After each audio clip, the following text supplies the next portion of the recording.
gis nga bu leen ñu fontoo dañ ko wax te dee gis nga Ousmane Sonko mii de dooleel góor jigéen ñi dëgg la Sonko mooy dooleel góor jigéen ñi parce que imagine Sonko ba mu waxee ba léegi déggatoo ci benn cas fu mu toll xamutu affaire bi nu mu demee xamutu affaire bi nu mu demee léegi benn cas déggatoo ko benn cas benn.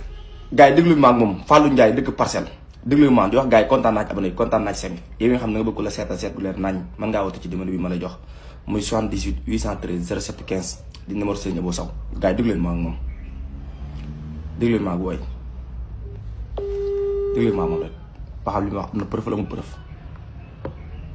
salaamaaleykum. waaleykum salaam. sëñ bi maa ngi ziar mbaa yaa ngi si jàmm. waaw maa ngi ziar maa ngi delloo ziar baax. dafa am sa benn vidéo bu ñu jël sànq partagé ko suñu groupe bi. waaw mais may laaj ne man a kii de ku am xam-xam la benn waaye jox ma sa numéro dama yow yaa wax ji quoi.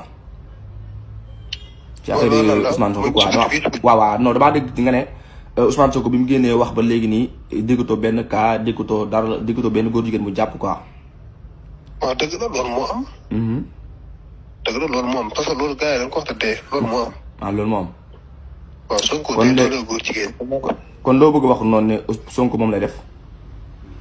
day doole góor jigéen. day doole góor jigéen. day doole. d'accord sëñ bi yow fan nga dëkkee yaa ngi Parcelles ci fan. man maa ngi kaas ba rek. yaa ngi kaas ba. waaw maa ngi kaas ba waaw. waaw man la commanda Faye bu kër bu Pikine. dégg nga. man la commanda Faye Pikine. waaw. léegi tey. tey waaw. na nga dem wuy ji.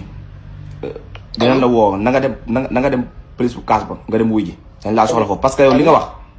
dañ cee soxla ay preuve te yow li nga wax ni daa may am nga preuve ku la jàpp da nga indi ay preuve. non non ma ne allo. allo waaw. ma ne. waaw. Baadaam Faye ma woo ca kafe ga lan dem kafe ga. waaw ci kafe gi. waaw mu ne seen kafe. waaw. Baadaam Gueye moo ko wax mën na comme sama voix. waaw parce que Seydina Mohamed man. ma ne. waaw Baadaam Faye sunu benn faala moo fan la Seydou démb kafe fan la ko waxee. moo monté sa voix mu mel sa voix.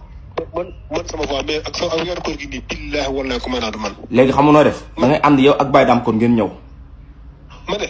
waaw. commandant man sama néew tuuti ma ne. waaw. saa daa mën na sama voix rek bëgg maa taxal mais man waxuma sax ba léegi waxuma de ba léegi man waxuma. mais Ousmane Sonko kan moo tax mu ne day doole góor jigéen.